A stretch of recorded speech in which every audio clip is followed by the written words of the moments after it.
Start. Speaker महोदय, बीते दिनों मद्रास हाईकोर्ट ने चुनाव आयोग और केंद्र सरकार के खिलाफ बेहद तल्ख टिप्पणी की। उस पर आयोग की नाराजगी भी जायज ही थी। आयोग ने सुप्रीम कोर्ट की शरण में जाकर इस मामले की मीडिया रिपोर्टिंग पर पाबंदी लगाने की मांग करके अपना मामला कमजोर कर लिया। हाईकोर्ट की टिप्पणियों से लेकर मीडिया में मामले की रिपोर्टिंग दोनों मसलों पर आयोग को सुप्रीम कोर्ट से निराशा ही मिली। आयोग की याचिका का निपटारा करते हुए चंद्रचूड़ ने कहा कि अदालतों तक निर्बाध पहुंच ही संवैधानिक स्वतंत्रता की विशिष्टता है। इंटरनेट ने अदालती रिपोर्टिंग को एक नया आयाम दिया है।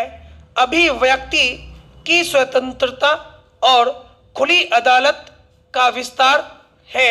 ऐसे में अदालती कार्यवाही की रिपोर्टिंग को रोकना प्रतिगामी कदम होगा। दरअसल हाईकोर्ट ने आयोग के अधिकारियों से पूछा था कि कोविड प्रोटोकॉल्स के अनुपालन के अभाव में उन्होंने चुनावी राजनीतिक गतिविधियां कैसे होने दी। आयोग को गैर जिम्मेदार संगठन ठहराते हुए हाईकोर्ट के जजों ने कहा था कि उसके अधिकारियों पर हत्या का मामला चलाया जाना चाहिए। ये टिप्पणियां आयोग को नागवार गुजरी और इनके विरोध में उसने सुप्रीम कोर्ट का रुख किया।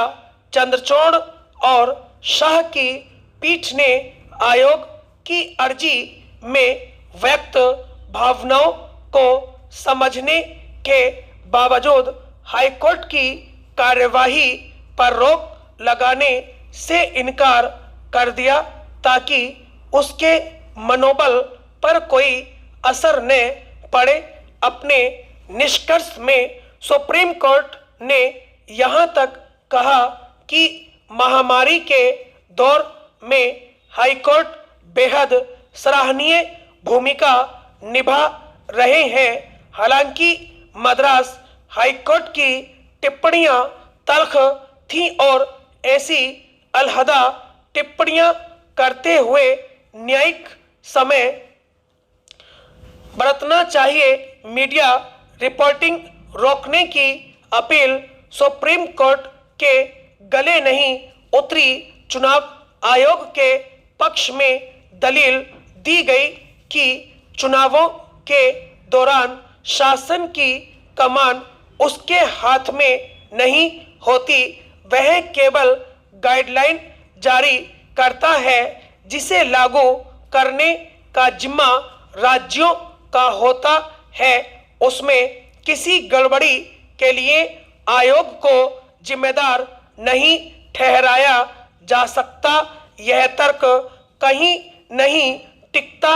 आखिर जो आयोग वरिष्ठ अधिकारियों के नियमित रूप से तबादले करता हो वह ऐसा कैसे कह सकता है जैसे उसने एक आदेश के जरिए बंगाल के डीजीपी को बदल दिया। अब वह दावा कर रहा है कि शासन उसके हाथ में नहीं। वहीं जिस आयोग के पास चुनाव की तारीखों से लेकर उन्हें हालात के हिसाब से टालने की शक्ति है और जो चुनावों की घोषणा के दिन से ही राज्यों की कार्यप्रणाली पर पैनी नजर रखता है, वह अब कह रहा है कि गाइडलाइन का पालन न होने पर वह असहाय है। आयोग का व्यवहार और सुप्रीम कोर्ट के समक्ष उसकी दलीलें और मीडिया को किनारे करने के उसके प्रयास हमारे संविधान निर्माताओं को निराश ही करते। स्टॉप।